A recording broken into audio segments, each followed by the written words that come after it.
So తక్కువ నిద్రపోవడం వల్ల శరీరంలో ఎలాంటి సమస్యలు వస్తాయంటారు? రైట్. సో ఈ బుక్లో మనకు నిద్ర అనే సెకండ్ చాప్టర్ అండి. నిద్ర గురించి మనకు ప్రపంచంలో రీసెర్చ్ చేసిన టాప్ సైంటిస్ట్ మ్యాట్ వాకర్ అనమాట.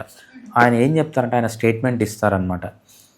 కరెక్ట్గా నిద్రపోతే, both quality and quantity of నిద్ర ఉంటే ఒకరి సెక్షువల్ యాక్టివిటీ అనేది 10 ఇయర్స్ యంగర్, అంటే 30 ఇయర్స్ వాడు కూడా 20 ఇయర్స్ లాగా సెక్షువల్ యాక్టివిటీ ఉంటుంది.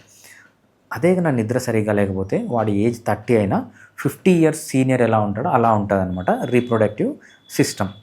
ఇది ఒక్కటి రీప్రొడక్టివ్ సిస్టమ్కే కాదు, అన్ని సిస్టమ్స్కి.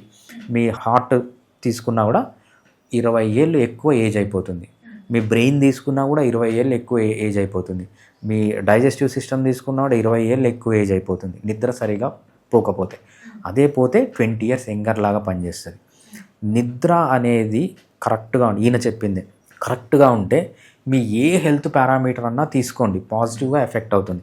డైజెస్టివ్ సిస్టమ్ పాజిటివ్గా రిజల్ట్స్ చూపిస్తుంది, cardiac system positive results, brain, reproductive system అన్నీ పాజిటివ్గా చూపిస్తాయి.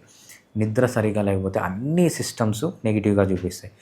సబ్ సెల్యులార్ లెవెల్లో, సెల్యులార్ లెవెల్లో, టిష్యూ లెవెల్లో, ఆర్గాన్ లెవెల్లో, ఆర్గాన్ సిస్టమ్ లెవెల్లో ఎంటైర్ హ్యూమన్ బాడీ అనేది నిద్ర వల్లనే రిజనరేట్ అవుతుందన్నమాట.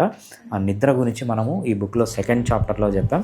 ఈ చాప్టర్ చదివితే నిద్ర యొక్క ఇంపార్టెన్స్, అసలు కరెక్ట్ నిద్ర అంటే ఏంటి, రాంగ్ నిద్ర అంటే ఏంటి, దాన్ని ఎలా ఐడెంటిఫై చేయాలి, ఎలా కరెక్ట్ చేసుకోవాలని ప్రతి ఒక్కరికి అర్థమవుతుంది.